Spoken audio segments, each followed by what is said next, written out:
The book of Exodus.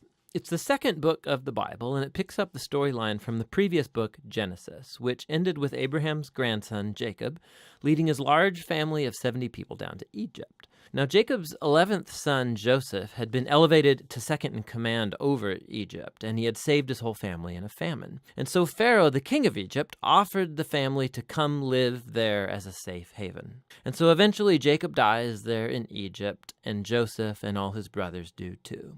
About 400 years pass, and the story of the Exodus begins. Now, that name refers to the event that takes place in the first half of the book, Israel's exodus from Egypt. But the book has a second half that takes place at the foot of Mount Sinai. In this video, we'll just focus on the first half, where centuries have passed, and the Israelites were fruitful and multiplied, and they filled the land. Now, this line is a deliberate echo back to the blessing that God gave all humanity back in the Garden of Eden. And it reminds us of the big biblical story so far. Humanity forfeited God's blessing through sin and rebellion, and so God chose Abraham's family as the vehicle through which he would restore his blessing to all the world. But the new Pharaoh does not view Israel as a blessing. He actually thinks this growing Israelite immigrant group is a threat to his power. And so just as in Genesis, humanity rebels against God's blessing, so here Pharaoh attempts to destroy the source of God's blessing, the Israelites. He brutally enslaves them in forced labor, and then he orders that all the Israelite boys be drowned in the Nile River. Now, Pharaoh, he is the worst character in the Bible so far. His kingdom epitomizes humanity's rebellion against God. Pharaoh has so redefined good and evil according to his own interests that even the murder of innocent children has become good to him. And so Egypt has become worse than Babylon from the book of Genesis. And so now Israel cries out for help against this new Babylon, and God responds. God first turns Pharaoh's evil upside down as an Israelite mother throws her boy into the Nile River, but in a basket. And so he floats safely right down into Pharaoh's own family. He's named Moses, and he grows up to eventually become the man that God will use to defeat Pharaoh's evil. In the famous story of the burning bush, God appears to Moses and commissions him to go to Pharaoh and order him to release the Israelites.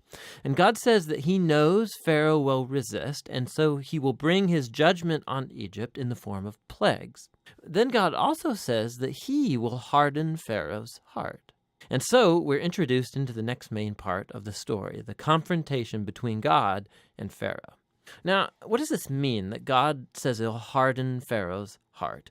It's super important to read this section of the story really closely and in sequence. In Moses and Pharaoh's first encounter, we're told simply that Pharaoh's heart grew hard. There's no implication that God did anything. And so in response, God sends the first set of 5 plagues, each one confronting Pharaoh and one of his Egyptian gods. And each time, Moses offers a chance for Pharaoh to humble himself and to let the Israelites go. But after each plague, we're told that Pharaoh either hardened his heart or that his heart grew hard. He's doing this of his own will. And so eventually, it's with the second set of 5 plagues that we begin to hear how God hardened Pharaoh's heart. So the point of the story seems to be this. Even though God knew that Pharaoh would resist his will, God still offered him all of these chances to do the right thing.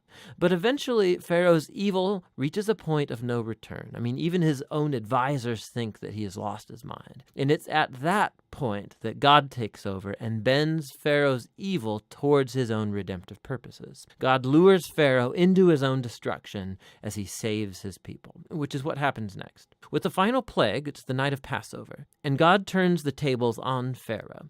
Just as he killed the sons of the Israelites, so God will kill the firstborn in Egypt with a final plague. But unlike Pharaoh, God provides a means of escape through the blood of the Lamb.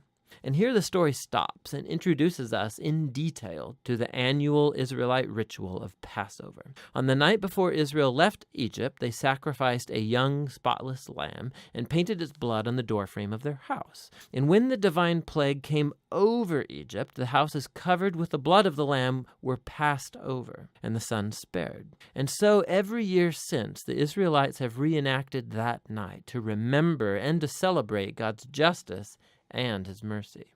But Pharaoh, because of his pride and rebellion, he loses his own son, and he's compelled to finally let the Israelites go free. And so the Israelite slaves make their exodus from Egypt. But no sooner do they leave that Pharaoh changes his mind, and he gathers his army and chases after the Israelites for a final showdown. As the Israelites pass through the waters of the sea safely, Pharaoh charges towards his own destruction. The Exodus story concludes with the first song of praise in the Bible. It's called the Song of the Sea. And the final line declares that the Lord reigns as king. And then the song retells in poetry what the story of God's kingdom is all about. It's about how God is on a mission to confront evil in his world and to redeem those who are enslaved to evil. God is going to bring his people into the promised land where his divine presence will live among them. This story is what it looks like when God becomes king over his people. So after the Israelites sing their song, the story takes a sharp turn. The Israelites, they're trekking through the wilderness on their way to Mount Sinai, and they're hungry, they're thirsty, and they start criticizing Moses and God for even rescuing them. They say they long for the good old days in Egypt. I mean, it's crazy. So God graciously provides food and water for Israel in the wilderness, but these stories, they cast a dark shadow. And we begin to wonder, could it be that Israel's heart is just as hard as Pharaoh's? We shall see. But for now, that's the first half of the book of Exodus.